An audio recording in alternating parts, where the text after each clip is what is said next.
Hermanos, Dios les bendiga. Sé que somos una manada pequeña en esta mañana, pero damos gracias al Señor porque Dios nos ha concedido, a pesar del clima, poder estar presentes para adorar a nuestro Dios, y seguimos clamando para que el clima no sea un obstáculo para que personas puedan ser perjudicadas en sus hogares, en sus pertenencias. Pero qué bueno que podemos juntos, después de cantar, abre mis ojos, que hoy y ahora el Señor abra nuestros ojos para ver su gloria a través de su palabra y podamos conocer su voluntad.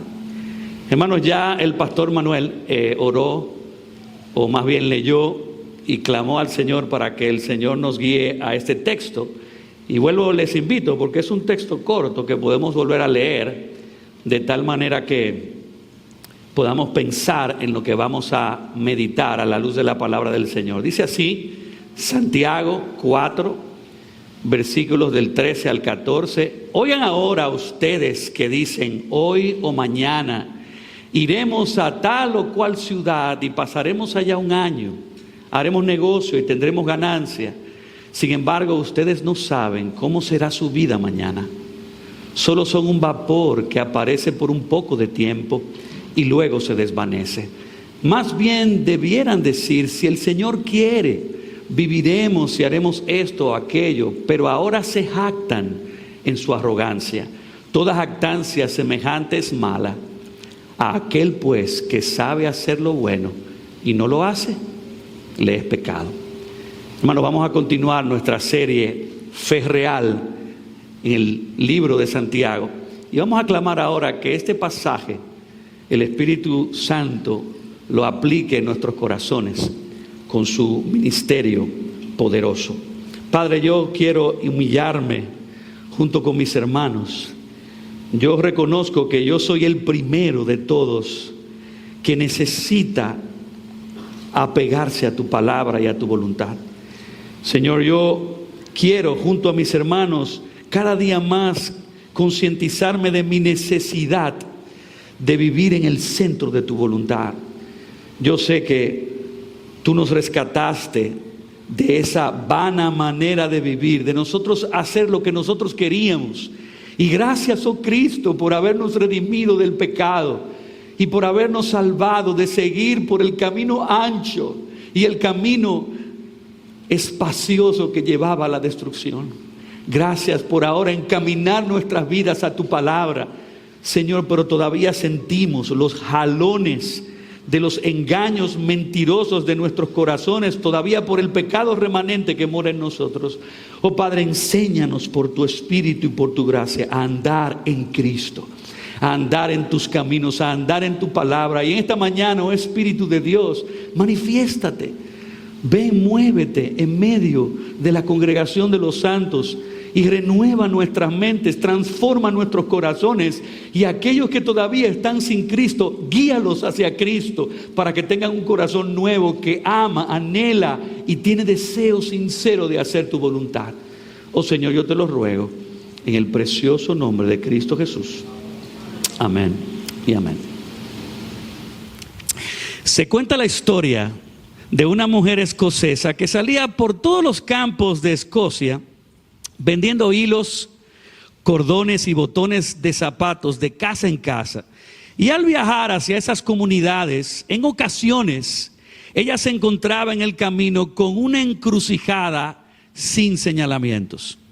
Y para saber dónde ir, ella solía tirar un palito al aire, y dependiendo de cómo caía el palito, dependiendo hacia qué dirección caía, ella escogía qué camino seguir. Un día, sin embargo, ella fue vista por otra persona tirando el palito al aire varias veces, y la persona le preguntó, ¿pero por qué tiras el palito al aire más de una vez? Y ella respondió, porque cada vez que tiro el palito me apunta hacia la izquierda, y yo en realidad quiero tomar el camino que va a la derecha. Por eso ella continuaba tirando el palito al aire hasta que el palito le apuntara hacia el camino que ella quería seguir. Amados hermanos y amigos, muchas veces nosotros somos como esa señora.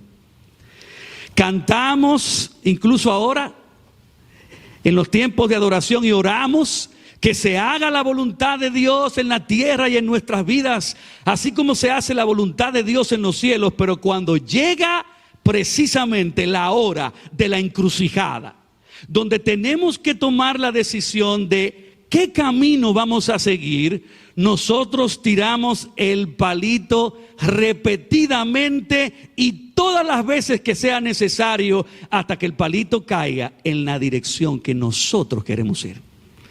Y lamentablemente, para vergüenza nuestra lo digo y me incluyo, yo creo que nosotros muchas veces tratamos a Dios como si fuera ese palito. Lo queremos controlar, manipular y hasta cogerlo de relajo, haciendo que el bendito palito haga lo que nosotros queremos.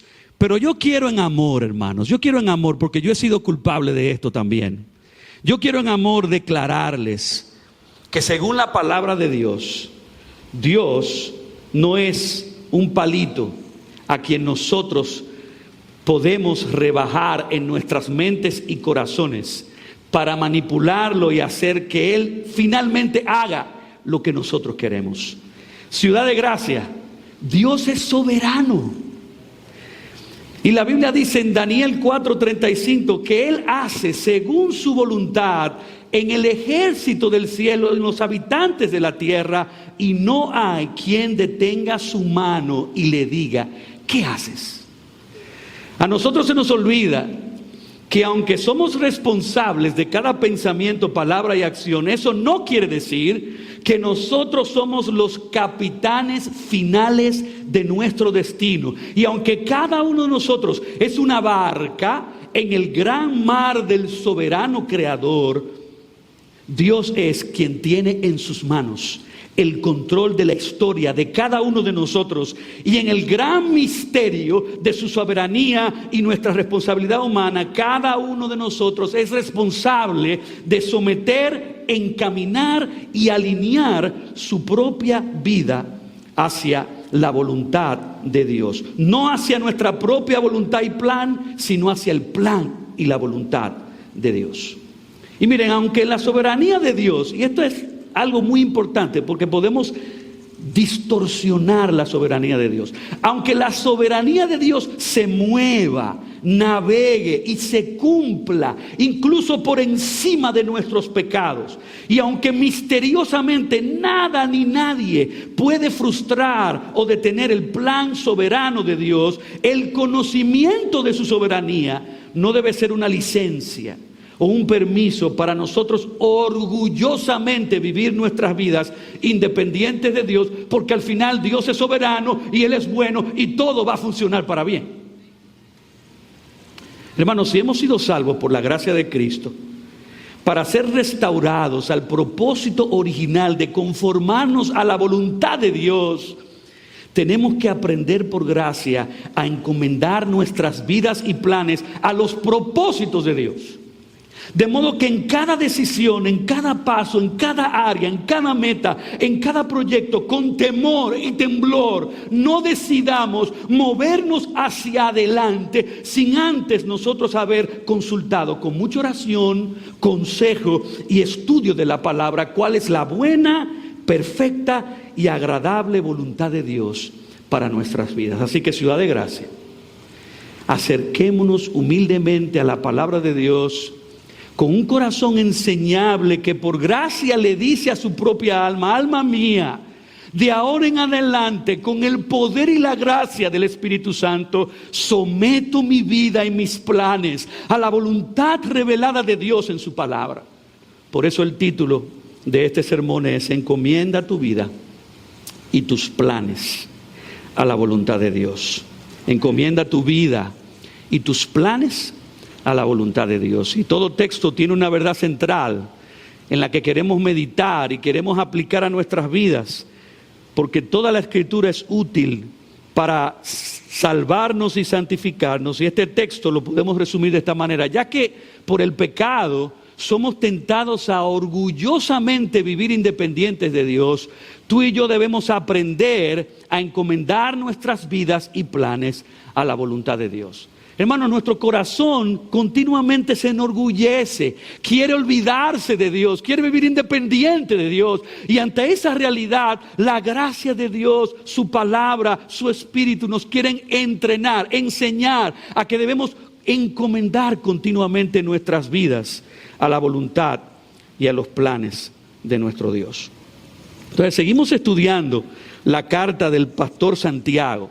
Recuerden que estamos viendo que el tema central de Santiago es que a pesar e incluso durante las grandes dificultades de la vida, Dios quiere que los creyentes evalúen su fe para identificar si tienen una fe real, si tienen una fe verdadera, una fe viva, o si son solo religiosos que tienen una fe muerta que solo es de profesión, de boca, sin frutos de una vida que está siendo continuamente transformada por Cristo y por su palabra.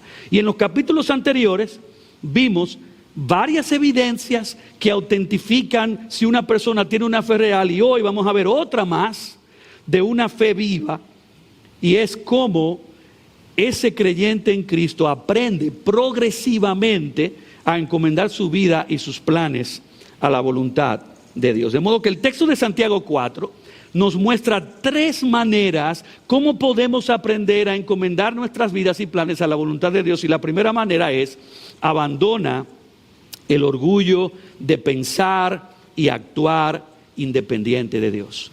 Abandona el orgullo de pensar y actuar independiente de Dios. Mira conmigo los versículos 13, 14, 16 y 17. Dice: oigan ahora ustedes que dicen, hoy o mañana iremos a tal o cual ciudad y pasaremos por allá un año, haremos negocio y tendremos ganancia. Sin embargo, ustedes no saben cómo será su vida mañana. Versículo 16. Pero ahora se jactan en su arrogancia. Toda jactancia semejante es mala. Versículo 17. A aquel pues que sabe hacer lo bueno y no lo hace, le es pecado.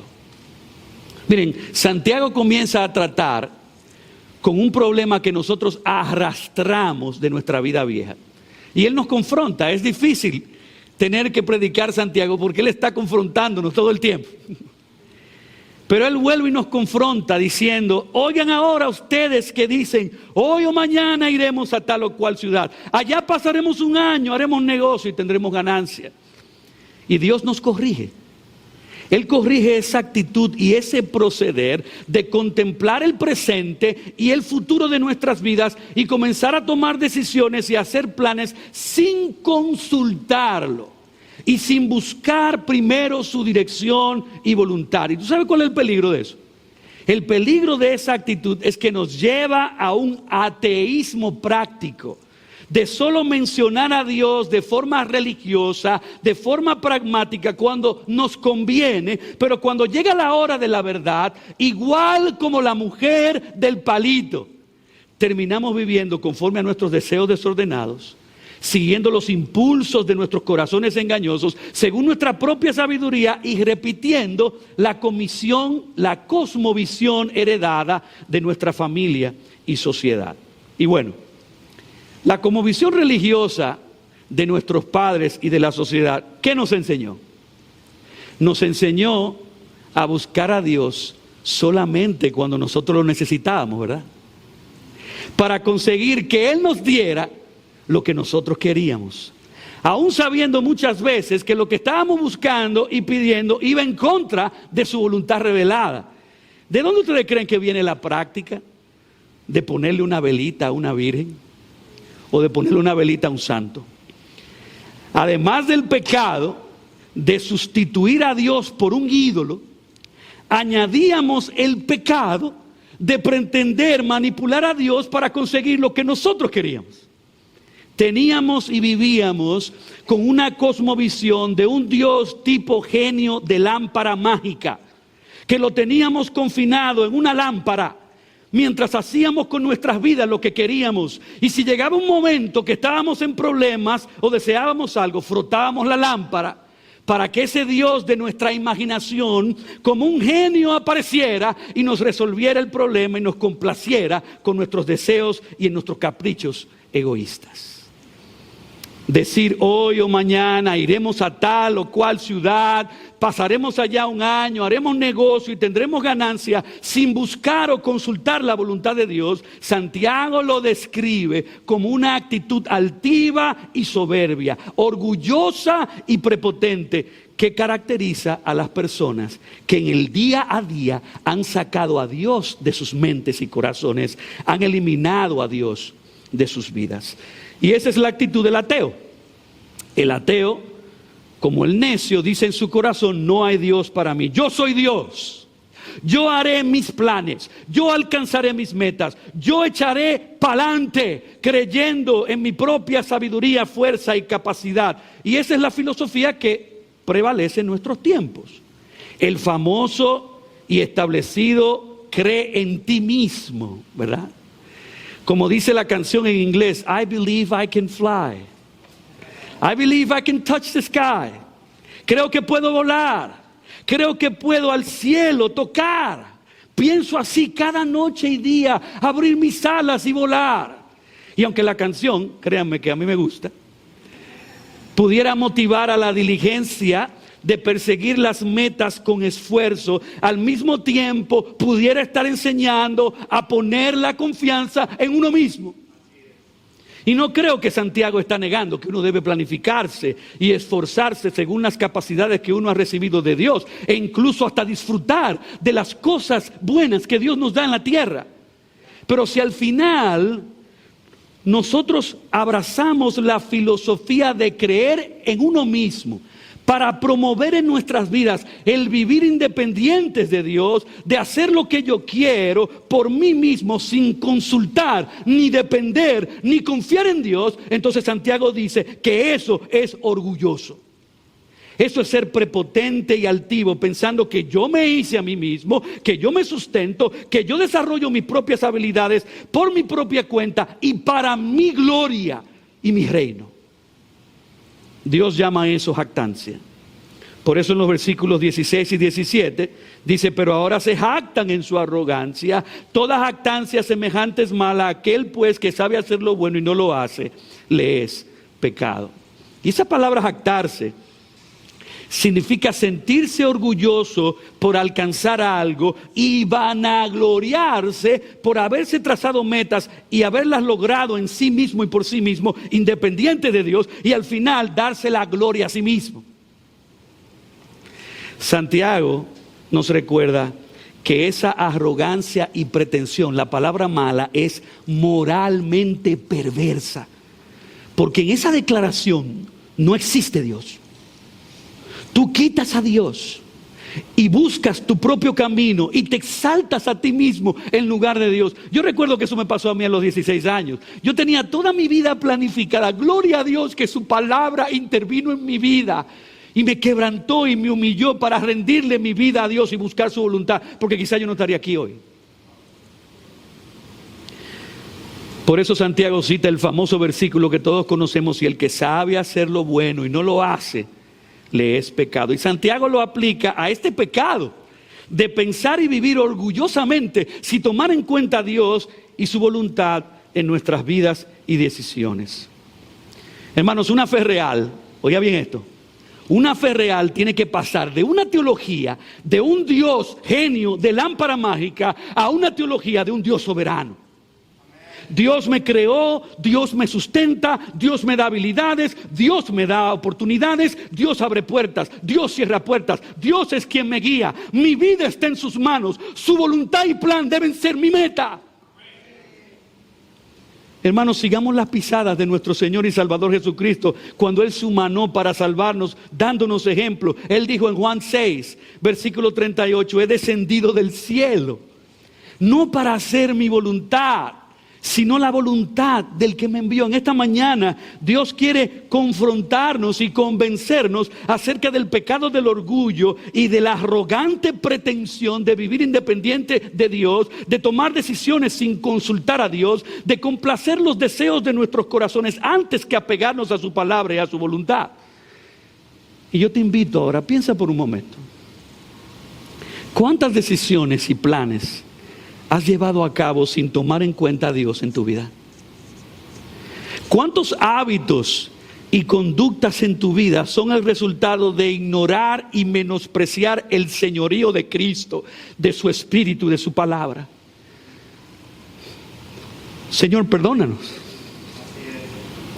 Señor, perdóname a mí. Yo mismo he sido arrogante y altivo. He sido sabio en mi propia opinión. En muchas áreas me he apartado de Dios. He seguido mi corazón antes que su voz. Y en esta mañana yo, ante ustedes, yo también me arrepiento.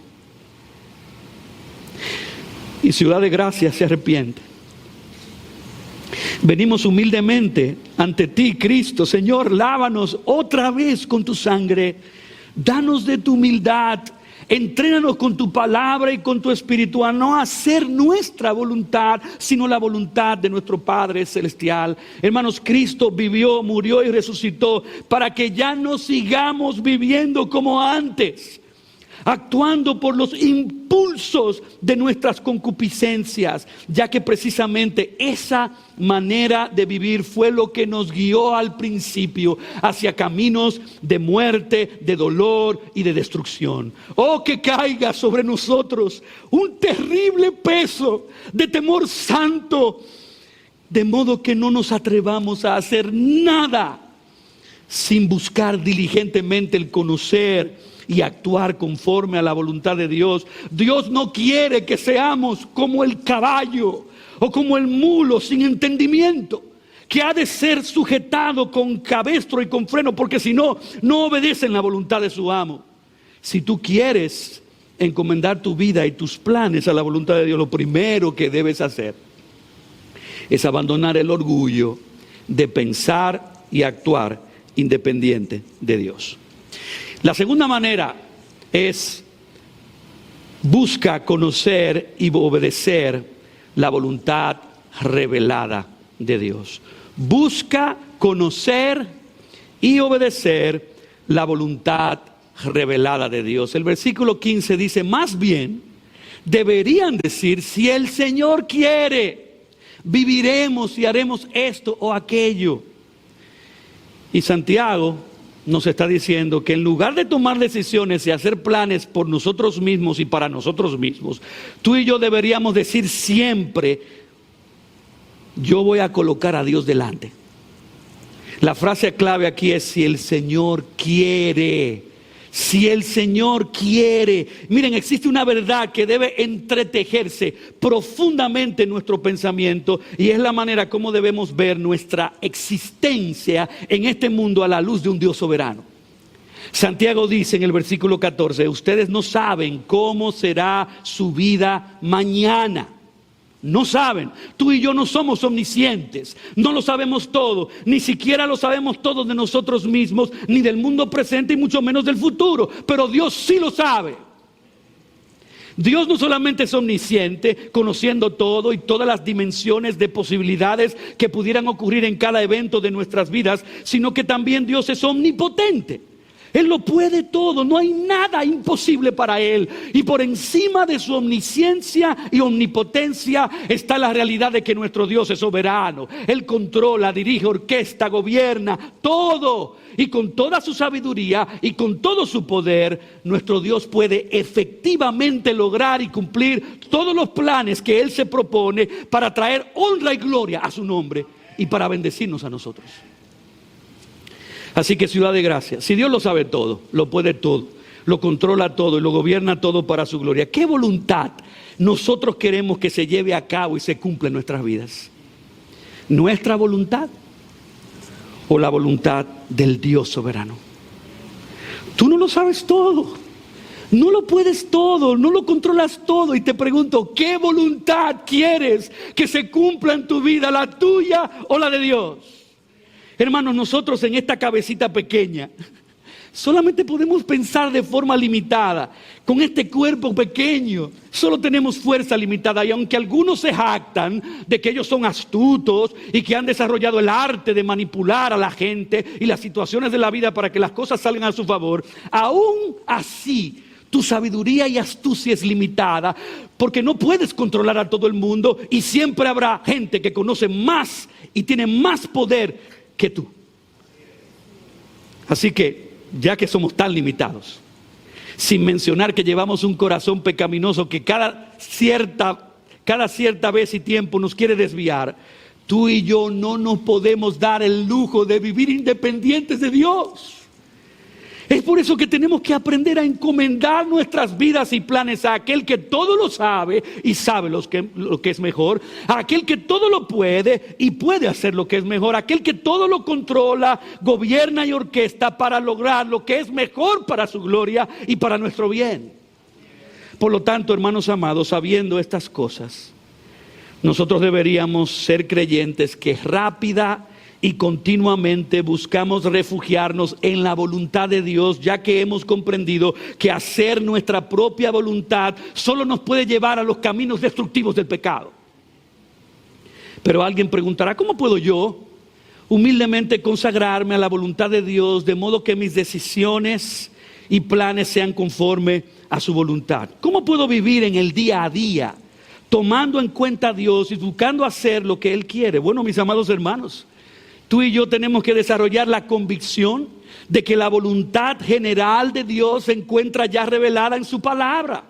De modo que si quiero saber cuál es la voluntad de Dios para cada paso, decisión y plan, primero debo pasarlo por el filtro de la voluntad de Dios revelada en su palabra, ya que la voluntad de Dios es la palabra de Dios.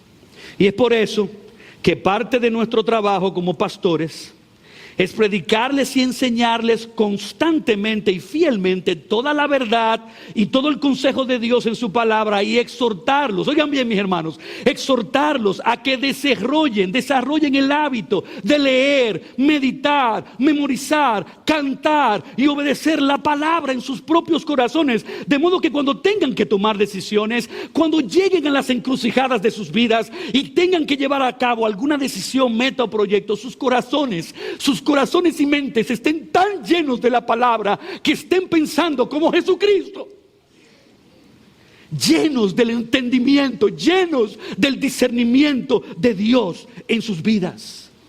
Y aun cuando hayan sido enseñados en la palabra por muchos años, porque el corazón es engañoso, aun cuando tú tengas muchos años en la fe y ya tú crees que has leído la Biblia muchísimas veces, cuando ocurra una nueva situación en tu vida, que tengas la costumbre de siempre volver a la palabra de Dios para todo y en todo y preguntarte, ¿qué dice Dios sobre esto? ¿Cuál es la voluntad de Dios sobre esta situación? ¿Qué dice la palabra que debo hacer en esta dificultad, en esta prueba o en esta encrucijada? ¿O vas a seguir haciendo, tirando el palito varias veces hasta que el palito caiga donde tú quieras? Se cuenta la historia de un señor llamado Jimmy Houston. Él era un pescador profesional que, aun siendo cristiano, participaba en grandes competencias de pesca en los Estados Unidos. Él vivía precisamente de la pesca, pero también formaba parte del circuito y de la sociedad deportiva de pescadores profesionales. Jimmy también era un cristiano consagrado que pertenecía a una de las iglesias evangélicas más reconocidas de Oklahoma. Un año, la sociedad deportiva estableció un nuevo requisito, que para ser elegido para el galardón de pescador del año, cuyo premio consistía en nada más ni nada menos que $100,000, el pescador tenía que llevar en su uniforme y en su barco el logo del más fuerte promotor de la competencia, que era la cerveza marca Busch.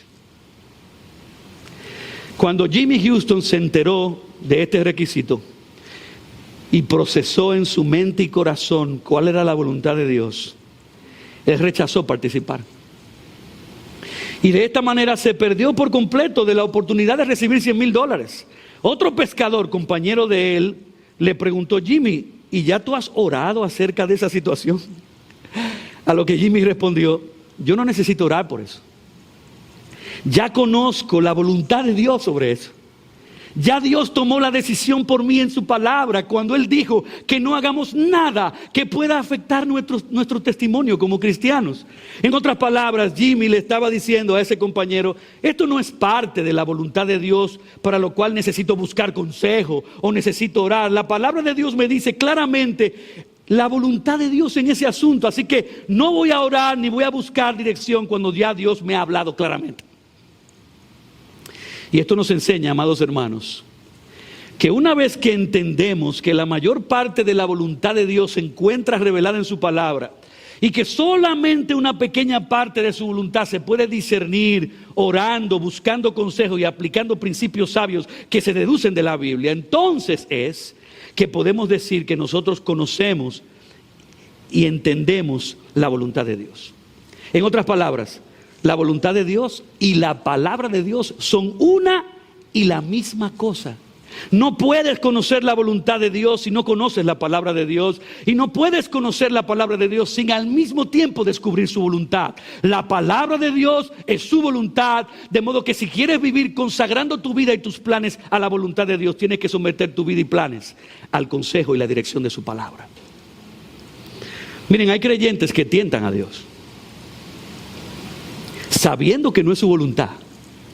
Quieren forzar y manipular a Dios teniendo ya suficiente conocimiento y quieren seguir tomando decisiones en áreas de su vida según su propia voluntad. Y al final, lo más grande de todo es que oran para que Dios lo bendiga cuando toman esa decisión.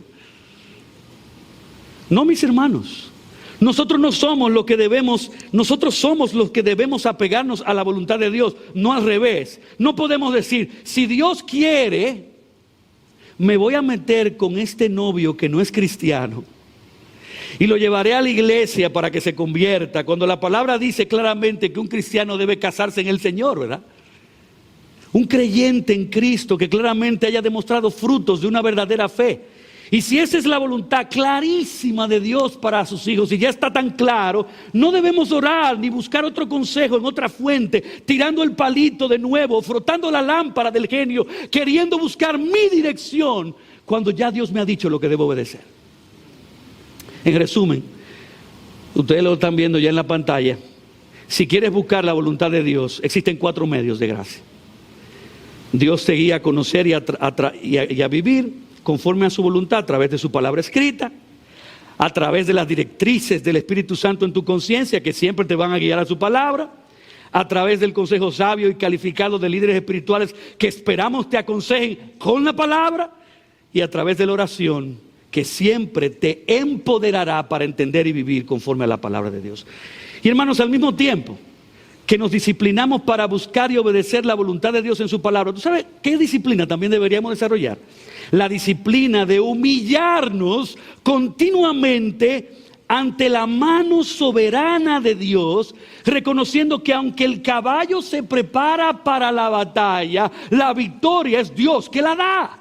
Aunque nos detengamos para planificar, aunque tomemos decisiones firmes a la luz de la palabra escrita de antemano, descansamos y confiamos que los desvíos soberanos de Dios que aparecen bruscamente en nuestras vidas siempre fueron parte del plan original de Dios para nosotros, y en esas encrucijadas volvemos de nuevo a su palabra en dependencia de su Espíritu.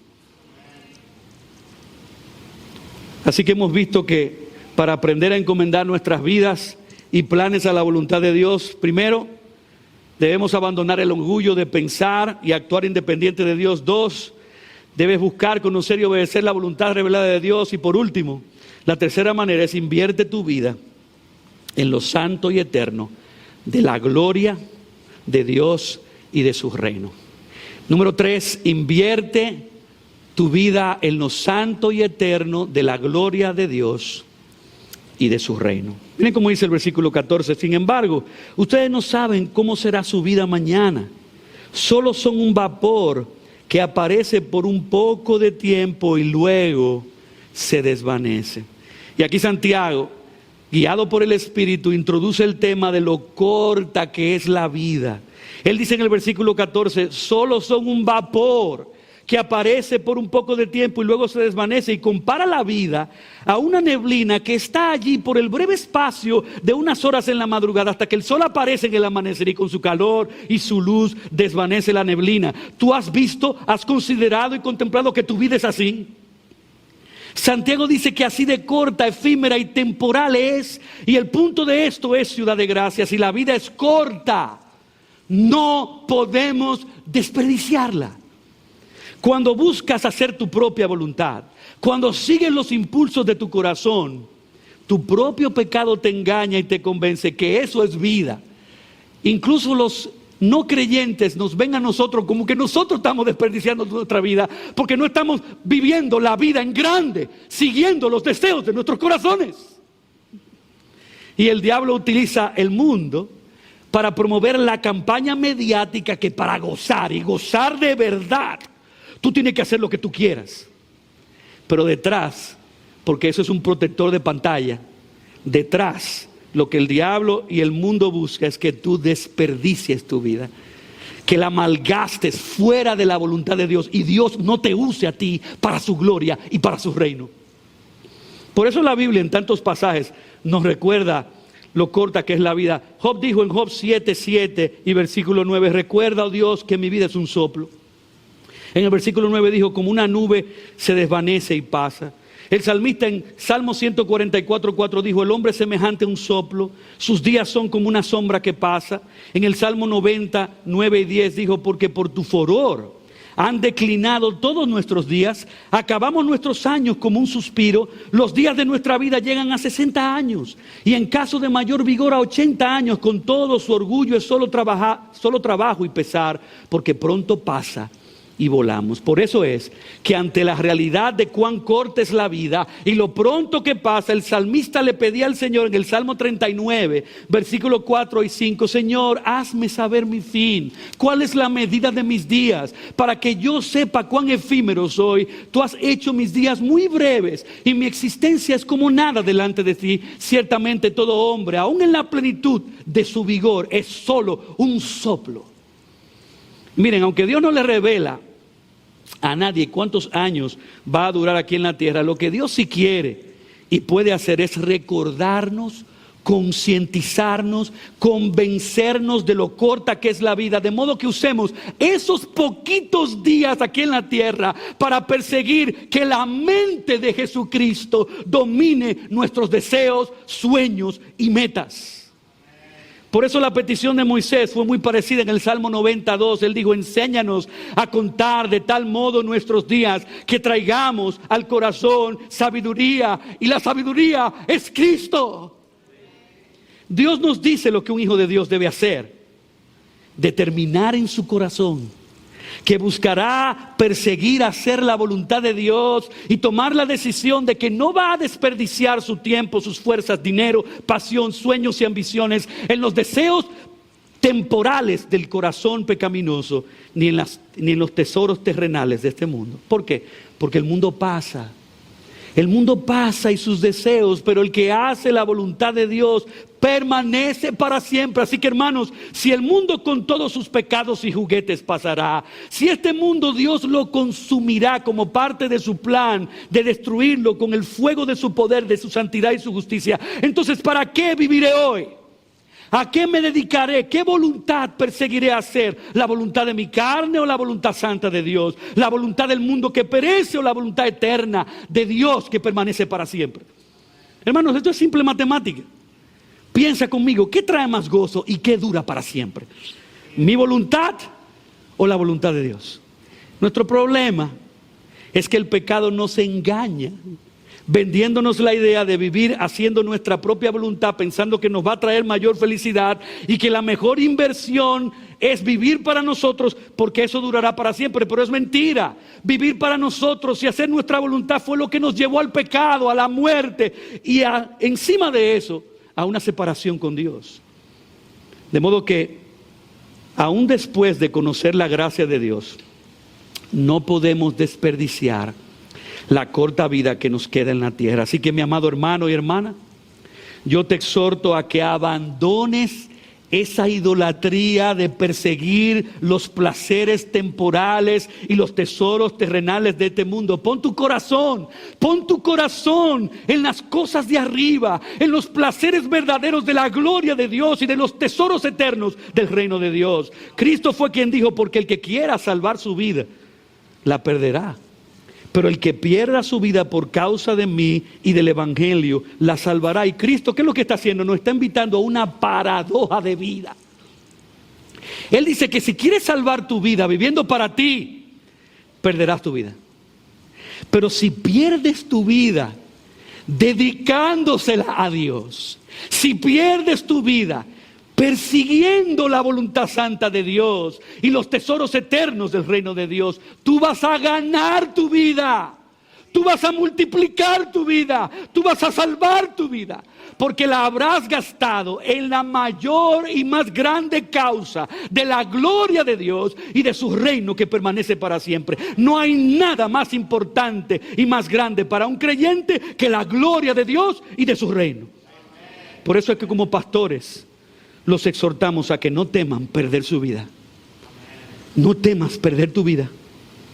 Por fe, cree que el que la pierde es el que la salva. El que la pierde es el que la gana. El que la entrega y la rinde a Dios es el que le va a sacar el mayor provecho y la mayor inversión. Porque tu vida en las manos de un Dios omnipotente, en las manos de un Dios omnisciente, en las manos de un Dios soberano y de un Dios de gracia. Aunque tú creas que tu vida es poca y que tú puedes ofrecerle muy poco a Dios, tu vida en las manos de este maravilloso Dios puede ser usada grandemente en maneras que tú ni siquiera te puedes imaginar, para su gloria y para la expansión de su reino. Una señora le preguntó al predicador John Wesley que si él supiera que él iba a morir al día siguiente en la medianoche, ¿cómo él gastaría el tiempo que le iba a quedar de vida? A lo que él respondió: oh, madame, tal y como hasta ahora lo había planificado, voy a predicar esta noche en la iglesia de Gloucester, y en la mañana también, en la tarde cabalgaré hasta la ciudad de Tewkesbury para predicar allí. Y luego me sentaré a tener comunión con los hermanos de allá en el atardecer. Luego iré a la casa del hermano Martín y eventualmente llegaré a mi casa para orar y hablar con mi familia, como usualmente hago. Y como a las 10 de la noche me voy a encomendar al Padre Celestial para acostarme y descansar. Y si a la medianoche Dios decide llevarme, me voy a levantar al otro día en gloria. Y como ya John Wesley se había consagrado a buscar la gloria de Dios y de su reino, él prácticamente le dijo a la señora que él no cambiaría nada de sus planes, porque todo lo que él tenía por delante estaba centrado en la gloria de Dios, en la voluntad de Dios, en la expansión del reino de Dios, usando sus dones para ganar a otros para Cristo y ayudar a otros a crecer. Pero ¿qué de ti, mi hermano y hermana? ¿Estás tú desperdiciando tu corta vida buscando tus deseos, los tesoros pasajeros de este mundo, o estás usándola e invirtiéndola para la gloria de Dios y su reino? No digas como Pedro, cuando Cristo se acercó y le dijo: ¿me amas? Y él decía: sí, Señor, tú sabes que te amo. No digas como Pedro que lo amas si no estás apacentando sus ovejas. Si lo amas, trabaja para Él, sírvele a Él. Invierte tu vida en su reino y en su causa. Esta mañana puede ser una mañana de consagración. Esta mañana Dios te llama a rendir tu vida a su voluntad, para no andar más siguiendo tu corazón y tus deseos, sino disciplinarte en seguir la voluntad revelada de Dios, encomendándote a la voluntad soberana de Dios y invirtiendo tu vida para la gloria y el reino de Dios. Oh ciudad de gracia, te invitamos a rendir tu vida al Señor. Y si tú todavía no has conocido a Cristo como tu Señor y Salvador, lo primero que debes hacer para que tu vida se conforme a su voluntad es arrepentirte de tus pecados y creer en Cristo como tu Señor y Salvador. Y la iglesia Ciudad de Gracia existe para ser discípulos de Cristo. Queremos guiarte a que Cristo te perdone, te reconcilie, pero te use para su gloria. Padre, gracias por tu palabra. Reconocemos que ella es tal y como lo describe tu palabra. Ella penetra en nuestros corazones, discierne nuestros deseos, nuestras intenciones y motivaciones para convencernos de nuestros pecados y guiarnos a ti. Gracias por la exhortación de Santiago, que nos guía de vuelta a Jesucristo. O que seamos una iglesia disciplinada, que cada vez que llega una encrucijada en su vida dice: ¿qué debo hacer? ¿Qué dice Dios en su palabra? Y se acerca a ti. Oh, guíanos a Cristo, Señor, guíanos a tu palabra para que sea la mente de Cristo que guíe los días que nos quedan aquí en la tierra, y que también nos rindamos a servirte a ti en tu causa y en tu reino. Oh Espíritu, salva a pecadores, santifica a tu iglesia, en el nombre de Jesús. Amén y amén.